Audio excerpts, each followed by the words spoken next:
Hey everyone, welcome back to Blue Sky Tulips. Today we're diving into a thought-provoking topic.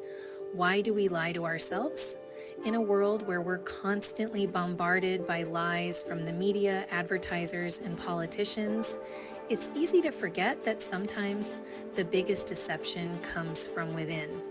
So, let's explore the reasons behind self-deception and how we can start facing the truth.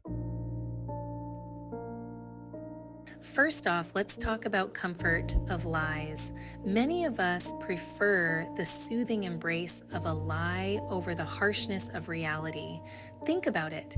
When we tell ourselves we're fine just the way we are, it feels nice, right?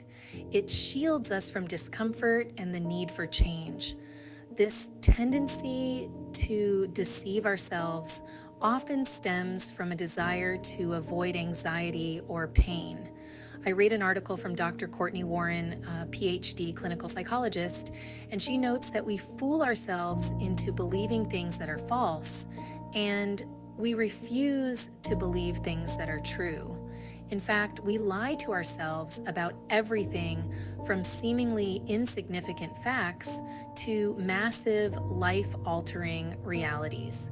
Studies show that many people believe their own positive lies, which can boost self-esteem temporarily, but might hinder personal growth in the long run. Why do we do this? The fear of action. Sometimes the truth demands action, whether it's addressing a toxic relationship, changing careers, or making healthier choices. Facing the truth can be daunting, so we tell ourselves it's not that bad. This self-deception can create a false sense of security, but ultimately it keeps us stuck. Why take the leap when we can stay in our comfort zone, right? But this only prolongs our struggles. As Dr. Warren notes, self-deception is exemplified in our thinking patterns, beliefs, behaviors, emotional reactions, and relationships. Anytime our lives are driven by something outside of our awareness, it is dangerous to us and everyone around us. One major cost of self-deception is that we hurt ourselves and those we love the most when we don't take full responsibility for who we are. We often use painful life experiences to justify being non-ideal versions of ourselves. Anytime we do that, we directly and indirectly hurt others, especially those we love the most. Now, let's discuss the unrelenting nature of truth. It's objective, often harsh, and doesn't sugarcoat. On the flip side, lies can be appealing because they allow us to paint a prettier picture of ourselves and our lives. We might tell ourselves that we're doing okay, when deep down, we know we could be doing better. For me, as a Christian woman, I recently went through an event where I leaned more into society's idea of truth in the scenario instead of God's truth. This was something that I immediately put before the Lord in repentance. This prompted me to analyze other areas in my life where I may be believing lies from modern society or my own internal lies instead of focusing on the truth, God's truth. Think about those moments when you've ignored that nagging feeling that something isn't right.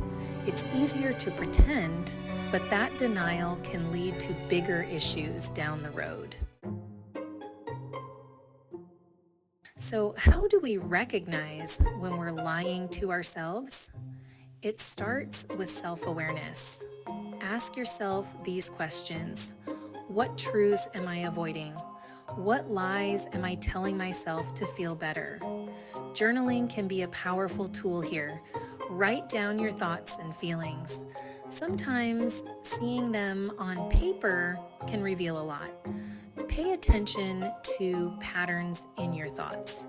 If you find yourself rationalizing unhealthy choices or avoiding responsibility, that's a sign you might be deceiving yourself. Once you recognize the lies, how do you start facing reality?